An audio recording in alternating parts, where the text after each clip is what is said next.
Assalomu alaykum kuzatuvchilar. Bugungi videomizda ko'pchiligimizdan qiynayotgan suyak yemirilishi to'g'risida gaplashamiz. To'g'ri, bu haqda videolar ko'p, lekin bu videoda siz buni hech kim bilmaydigan va tekshirmagan sabablari va davolash chorasi to'g'risida bilib olasiz. Videomizni kuzatishda davom eting. Suyak yemirilishi bu bizani bo'g'imimiz ichidagi tog'ayni yoshga bog'liq va bog'liq bo'lmagan holatda degenerativ distrofik o'zgarish hisoblanadi.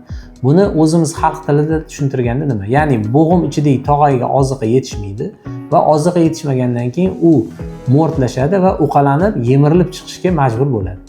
Endi buni sabablarini keltiradigan bo'lsak, ko'pchilik aytadi, oshuvchi vazndan suyagingiz bir-biriga ishqalanish ko'payib ketdi.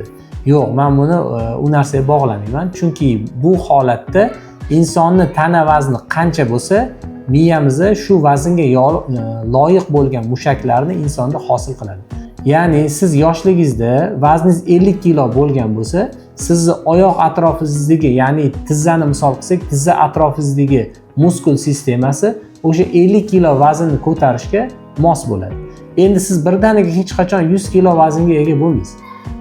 Haftasida 1 kilo, 2 kilo semirgan taqdiringizda ham tana vazni ortgan sari siz o'sha tana vazni bilan oyoqlarni harakatlantirasiz. Ya'ni o'tirmaysiz, postoyanniy harakatda bo'lasiz, yurasiz, yumushlarni, ishlarni qilasiz va o'sha oyoq mushaklaringiz 51 kilo vaznga moslashadi. 52 kilo bo'lganingizda 52 kiloga mos, 60 kilo bo'lganingizda oyoq mushaklaringiz 60 kiloga moslashib ketadi.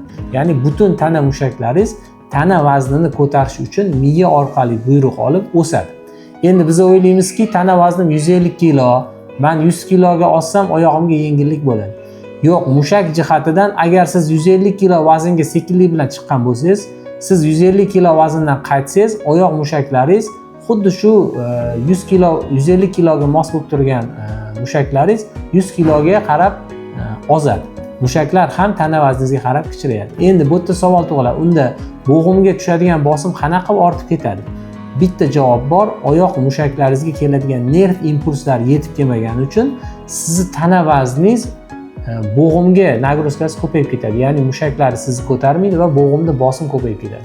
Endi video avvaliga qaytadigan bo'lsak, tog'ayga kelayotgan oziqani yetishmasligidan tog'ayda degenerativ o'zgarish bo'ladi dedik. Endi yemiriladi, ya'ni yemiriladi dedik.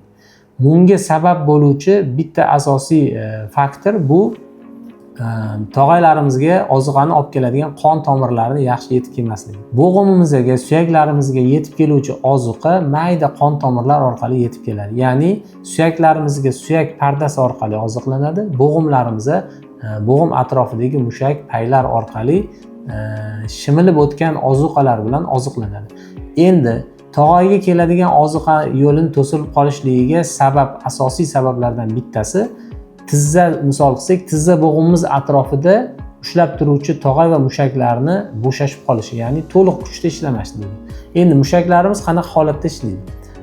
Oddiy sodda qilib tushuntirsak, gubka misolida qilsak, mushaklarimiz siqiluvchi, yoziluvchi, ya'ni qisqarib yoziluvchi xususiyatga ega.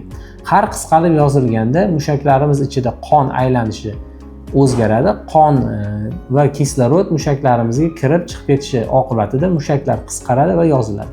Har harakatlanganda mushaklar qonni haydab berish xususiyatiga ega. Butun organizmimizda qon aylanishi uchun yurak asosiy hisoblansa, mushaklarimiz ikkinchi yurak hisoblanadi. Chunki yuragimiz qonni butun tanamiz, oyoqlarimiz, qo'llarimiz uchigacha yetkazib berish kerak.